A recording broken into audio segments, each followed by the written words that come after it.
ya mungkin di tempat ini, RW ini kami orang pertama yang berhaji ya. Pak RW juga belum dapat undangan Pak ya, mudah-mudahan Bapak dapat hidayah nanti ya, kami doakan di sana. Belum apa-apa sudah muncul persoalan. Ini belum berangkat sudah dia bermasalah ya, bermasalah. Itu batal, belum apa-apa sudah batal.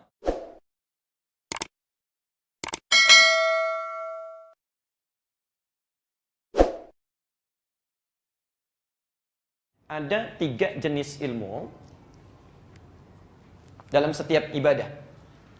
Ada 3 jenis ilmu, baik itu salat, zakat, ya, puasa, umrah, haji. 1 ilmu tauhid. Karena kita ingin bahagia di akhirat nanti, ya, dapat penerimaan yang baik, surganya tingkat tinggi, maka saat ibadah mesti punya ilmu tauhid. Tauhid ini penting untuk meluruskan niat dan hati kita saat beribadah. Ya. Anda tidak punya ilmu tauhid, hati bermasalah, walaupun cara ibadahnya benar, mohon maaf, tetap bermasalah, tidak bernilai di sisi Allah. Akhirat tidak punya tabungan. Contoh, mohon maaf yang sebesar-besarnya orang sholat, ya. Takbirnya secara fikih benar, dari mulai takbir sampai salam, secara fikih benar, caranya seperti Nabi mengajarkan, cuma hatinya bermasalah. Orientasinya, motifnya tidak murni karena Allah. Ketika Allah memerintahkan, wa ma umiru illa liya'budullaha mukhlishina lahuddin, lakukan ibadah ikhlas karena Allah, maka muncul motif lain. Datang, motor diputar-putar dulu supaya tetangga lihat. Ingin taklim, motifnya ingin diketahui oleh temannya. Hati bermasalah. Hati bermasalah. Jadi persoalan. Sekalipun Anda ikhlas luar biasa, hatinya punya persoalan, maka amalan itu tidak bermakna. Saya tegas saya sampaikan, orang yang amalan ibadahnya dikotori oleh penyakit hati, misal riya saja, maka konsekuensinya akan mendapatkan 5 hal yang sangat buruk. 1, amalnya batal, tidak bernilai. Tidak bernilai. Anda sholat kemudian riya, ingin dilihat orang, maka batal, tidak bernilai. Yang kedua, lelah menempuh sesuatu, tapi tidak mendapat hasil. Lelah menempuh sesuatu, tapi tidak mendapat hasil. Nanti saya beri contoh ayat Qur'annya. Yang ketiga, sulit mendapat hidayah.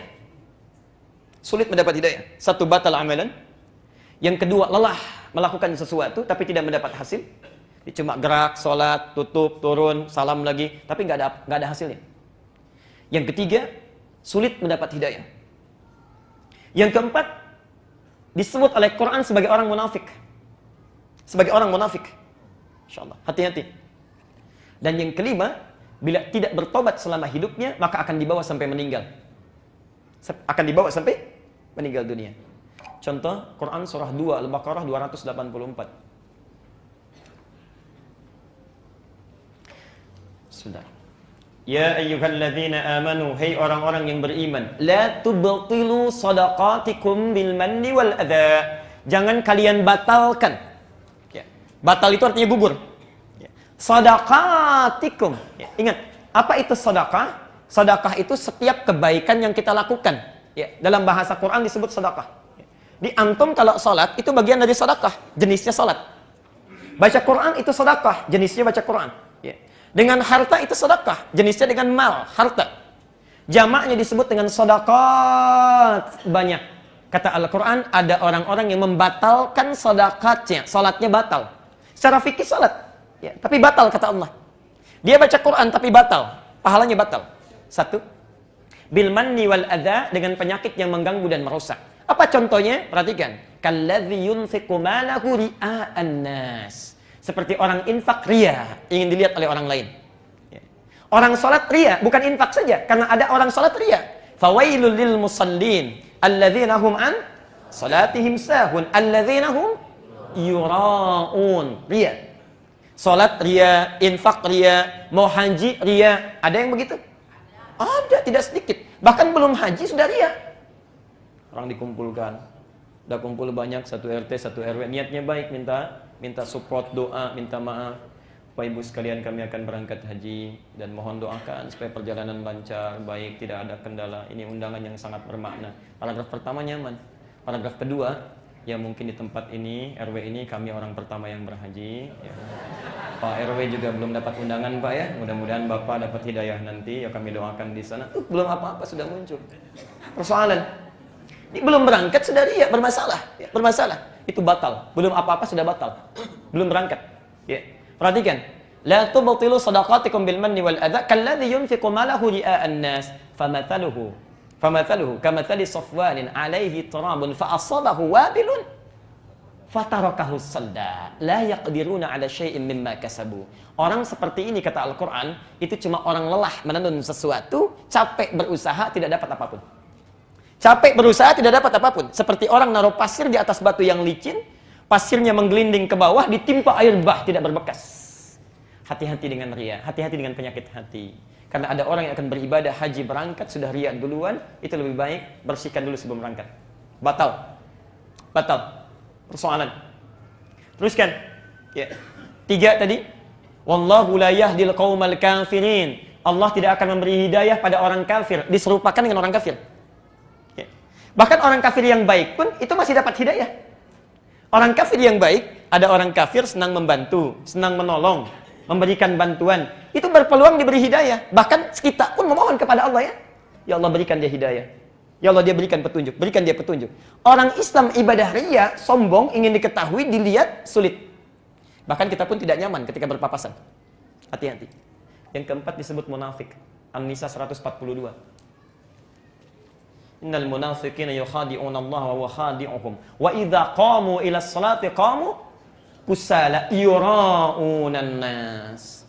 Orang-orang riya bagian dari munafik. Dan yang terakhir, kalau tidak tobat, dosa itu dibawa sampai meninggal. Dunia. Maka yang pertama, kalau Anda ingin ibadah, mesti tauhid dulu, ya. Makanya sebelum Nabi ke Madinah, sebelum turun perintah salat setahun sebelum hijrah, itu tauhid dulu belajarnya, supaya benar amalnya, lurus, baik. Kedua, fikih terkait dengan cara. Ya. Memang ikhlas, niatnya bagus, benar karena Allah, semangat, tapi ilmu tidak ada, fikih tidak tahu. Ya. Bagaimana Nabi mencontohkan, lupa, tidak paham. Mau salat subuh, begitu datang ke Al-Ihsan, sudah ikhlas, baik sekali, luar biasa. Begitu salam, bangun lagi, salat sunnah 4 rakaat setelah subuh. Karena nggak tahu cara, tidak paham. Ada juga nanti orang-orang haji semangatnya tinggi, ikhlas luar biasa, sudah jual sawah, jual kebun, tapi tidak belajar ilmu fikih. Tidak paham bagaimana cara belajar yang benar, cara ibadah yang tepat. Nyampe ke sana bisa keliru. Sering kali. Ya. Bayangkan Bapak Ibu sekalian, bayangkan Ka'bahnya sudah di depan mata, bisa salah kiblat. Ka'bahnya di depan mata, salah kiblat. Dari Ka'bah dapat informasi itu rumah Nabi dilahirkan. Ya. Ke rumah Nabi, lihat. Yang sekarang jadi museum itu, ya. Nanti saya tunjukkan gambarnya. Begitu melihat ke situ, tiba-tiba sholat menghadap ke rumah Nabi. Ka'bahnya di belakang, bisa salah kiblat. Sholat menghadap ke rumah Nabi. Karena itu sampai sekarang, di tempat rumah Rasulullah ini, yang sekarang jadi perpustakaan, diberi gambar di sampingnya. Ada orang sujud, dikasih keras, disilang. Dan ada tulisan di bawahnya, pakai bahasa Inggris, bahasa Arab, bahasa Urdu, plus bahasa Indonesia. Artinya orang Indonesia ada yang pernah salah itu. Salah sujudnya, salah kiblatnya. Jauh-jauh ke sana salah. Bahkan ada yang fatal salahnya. Sudah di depan Ka'bah berkeliling. Ya, sudah tenang, lihat kanan kiri, gunting keluar, dipotong kiswah. Bisa keliru. Ya. Bisa keliru. Jadi, Anda bisa bayangkan, secara fikih saja, ikhlas memang ikhlas, betul. Tapi ilmu tidak ada, bisa bermasalah. Karena itu, bagian kedua yang penting dari ibadah, tidak cukup dengan ikhlas, tapi mesti tahu cara. Karena itu, syahadat kita diikat dengan 2 kalimat. 1, asyhadu anna, ikhlas, ilmunya tauhid. Bagaimana cara menerapkan tauhid? Allah perintahkan, kata Allah, aqimus shalah, tunaikan salat. Quran tidak menjelaskan bagaimana cara salat. Ya. Harus ada contoh, harus ada yang menuntun. Maka diikat dengan kalimat yang kedua, wa asyhadu anna Muhammadar Rasulullah. Ikuti praktek ibadah seperti Nabi menuntun kita. Salat seperti Nabi menuntun salat. Haji seperti Nabi menuntun haji. Nah, tugas Nabi menyampaikan wahyu, mengajarkan tauhid, mengajarkan cara fikih. Tapi ada yang ketiga, yang ini jarang kita pelajari. Hikmah terkait dengan aspek dunia. Hikmah makna ibadah. Al-Baqarah 129. Al-Baqarah 129. Saya mau sampaikan dulu, ya, keutamaan Nabi Muhammad SAW. Perhatikan, Nabi Muhammad itu punya beberapa keutamaan yang diisyaratkan oleh Quran. Di antaranya satu, sebelum beliau datang, nabi lain sudah mendoakan. Sebelum beliau datang, nabi lain sudah mendoakan. Contohnya ayat ini. Nabi belum lahir, tapi Nabi Ibrahim dan Nabi Ismail sudah mendoakan beliau. Ingat dari Rasulullah Muhammad ke Nabi Ibrahim itu sudah 30 generasi. Bukan 30 tahun, 30 generasi. Muhammad bin Abdullah, bin Abdul Muttalib, bin Hashim, bin Abdul Manaf, bin Qusay, bin Murrah, bin Kilab, bin Ka'ab, bin Ghalib, bin Fihr, bin Malik, bin Nadar, bin Kinana, bin Khuzaimah, bin Mudrikah, bin Ilyas alaihissalam, bin Nizar, bin Mudar, bin Ma'ad, bin Adnan, bin Addi, bin Adri, bin Muqawwam, bin Nahur, bin Tarikh, bin Ya'rub, bin Yasjub, bin Nabit, bin Ismail alaihissalam, bin Ibrahim alaihissalam. 30 generasi.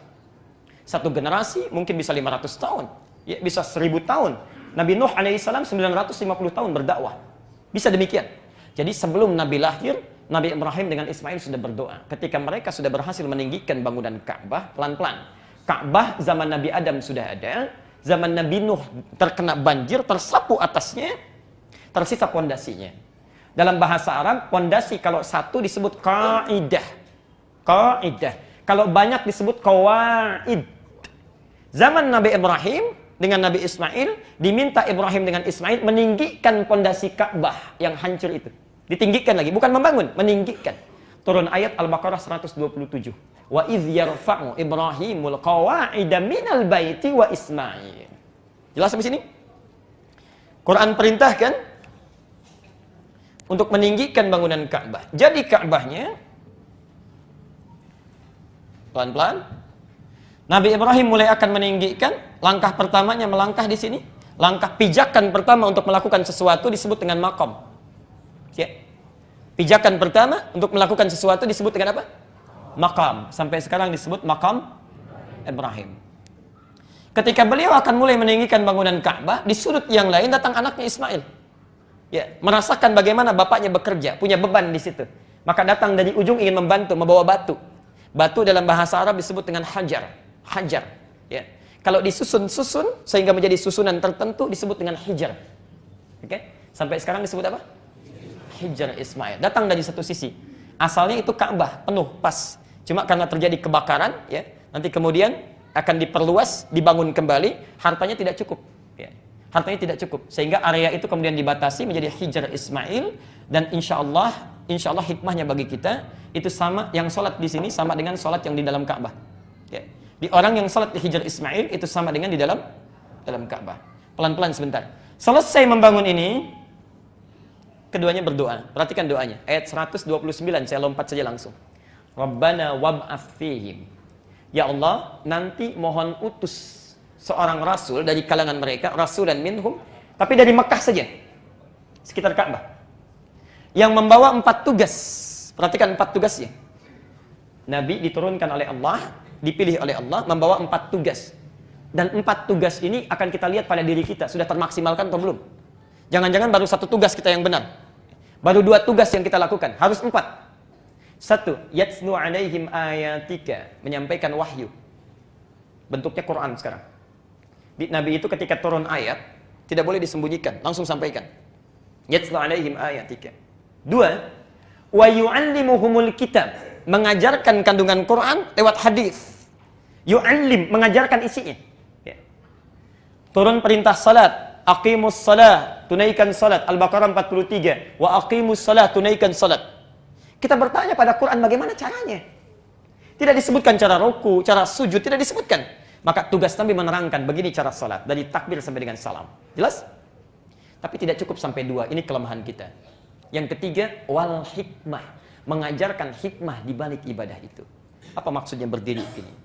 Kenapa berdiri itu masih sejajar dengan bahu? Tidak lebar, tidak terlampau rapat. Kenapa takbir sejajar dengan bahu kita, dengan pundak kita? Kenapa ruku mesti lurus? Kenapa saat sujud cuma 7 anggota badan? Dari mulai kening, 2 telapak tangan, kemudian 2 lutut, kemudian jari jemari di 2 kaki. Kenapa cuma 7? Apa maknanya? Itu hikmah namanya. Ada hikmah di balik ibadah kita. Persoalannya, sampai dengan hari ini, kita hanya mencukupkan belajar secara fikih 2 saja. Yang penting bisa bacaannya, tahu gerakannya. Gak paham apa yang dilakukan. Sehingga ibadah yang kita kerjakan tidak melahirkan makna dan rasa. Bahkan bukan hanya mengamalkan, saat menunaikannya pun tidak berasa. Karena gak paham hikmah. Dan Nabi tidak sembarangan mengajarkan hikmah ini sampai betul-betul dikuasai. Baru yang terakhir, kalau hikmah didapatkan 3 ini, dalilnya ada. Yatlu alaihim ayatika, dalil. Tidak boleh mengerjakan sesuatu tanpa ada dalil. Wa yu'allimuhumul kitab, contoh. Kalau ada contohnya, ikuti itu. Tidak ada contoh, cukupkan. Cukupkan. Ada dalil, contoh tidak dispesifikasi, kemudahan. Tapi kalau nggak ada dalil, nggak ada contoh, tidak ada ibadah. Tidak perlu kreatif. Tidak perlu kreatif. Ketiga, hikmah. Apa maknanya? Yang keempat, wa yuzakkihim. Kalau benar 3 hal ini, maka akan melahirkan akhlak. Akhlak.